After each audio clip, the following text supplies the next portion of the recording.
Pernah nggak sih Anda bertanya-tanya, kok bisa ya kita, manusia, spesies yang bisa menemukan hukum alam, mendarati bulan, dan bahkan memperpanjang usia kita sendiri, tapi di saat yang bersamaan gampang banget percaya berita bohong, tertipu sama pengobatan aneh, atau bahkan ikut nyebarin teori konspirasi?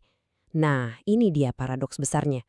Gimana caranya kita bisa jadi super cerdas, tapi di sisi lain super irasional? Coba deh kita lihat kontras yang satu ini.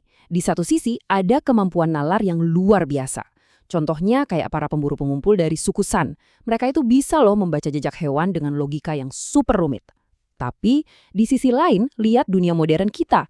Banyak dari kita yang percaya hantu, gampang banget nyebar hoaks, dan ya ikut-ikutan teori konspirasi. Jadi ada apa sih sebenarnya? Kutipan dari Bertrand Russell ini, wah, kena banget deh. Ini benar-benar menggambarkan teka-teki yang lagi kita bahas. Gimana mungkin kita yang namanya Homo sapiens, manusia bijak, bisa jadi pemecah masalah yang jenius, tapi di saat yang sama juga rentan banget sama hal-hal yang, ya, kurang bijak. Terus gimana dong caranya menjembatani jurang ini?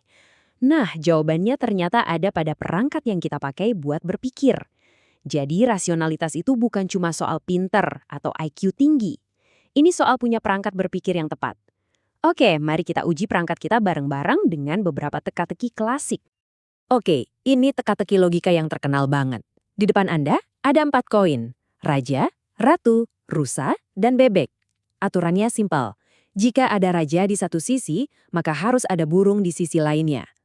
Pertanyaannya, koin mana yang wajib Anda balik buat ngecek aturan ini beneran dilanggar atau enggak? Coba deh pikirin dulu sebentar. Gimana? Kaget nggak? Ternyata cuma sekitar 10% orang loh yang jawabannya benar. Kebanyakan orang itu milihnya raja dan bebek.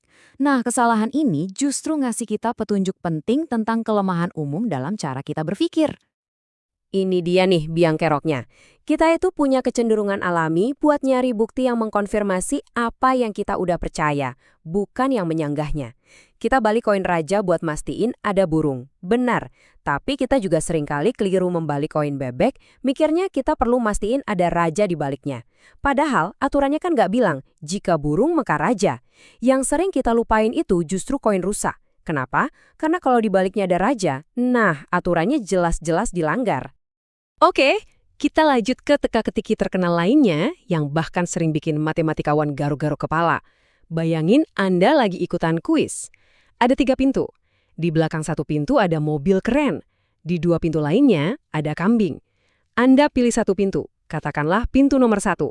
Terus pembawa acara yang tahu mobilnya di mana, ngebuka satu pintu lain yang nggak Anda pilih. Dan isinya? Kambing. Nah, sekarang tinggal 2 pintu tertutup. Pintu pilihan Anda, dan satu pintu lainnya. Intuisi Anda mungkin langsung teriak, ini mah 50-50 sama aja mau tindah atau enggak.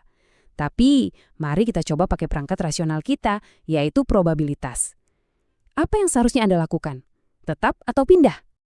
Jawaban yang benar secara matematis adalah, Anda punya peluang 2/3 untuk menang kalau Anda pindah pintu.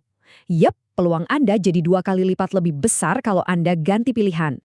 Gini deh cara mikirnya. Di awal, peluang pintu Anda benar tuh kan 1/3 ya. Artinya, ada peluang 2/3 kalau mobilnya ada di salah satu dari 2 pintu lainnya. Nah, waktu si pembawa acara membuka satu pintu dan nunjukin kambing, dia itu nggak ngubah peluang awal. Dia justru ngasih informasi baru. Peluang 2/3 yang tadinya tersebar di 2 pintu, sekarang terkonsentrasi di satu pintu yang tersisa itu. Makanya, pindah adalah pilihan yang jauh lebih baik. Nah, ini yang bikin makin menarik. Kalau kita sebenarnya punya perangkat rasional kayak logika dan probabilitas, kenapa di kehidupan nyata kita masih gampang banget sih termakan berita bohong dan teori konspirasi? Jawabannya mungkin bakal sedikit mengejutkan. Coba perhatikan data ini. Para peneliti memberikannya ke partisipan sebuah studi. Kalau dihitung-hitung, angkanya sebenarnya nunjukin kalau krim kulit ini malah bikin ruam jadi lebih parah. Kebanyakan orang yang jago ngitung bisa kok ngeliat ini. Tapi, para peneliti kemudian melakukan satu perubahan kecil. Mereka pakai angka yang persis sama, gak ada satupun yang diubah. Cuma labelnya aja diganti, jadi tentang efektivitas larangan senjata api. Dan apa yang terjadi? Tiba-tiba kemampuan orang buat baca data dengan benar jadi sangat tergantung sama pandangan politik mereka. Yang pro larangan senjata ngelihat data ini sebagai bukti keberhasilan dan sebaliknya. Padahal angkanya sama persis. Eksperimen ini nunjukin sebuah kebenaran yang agak nggak nyaman.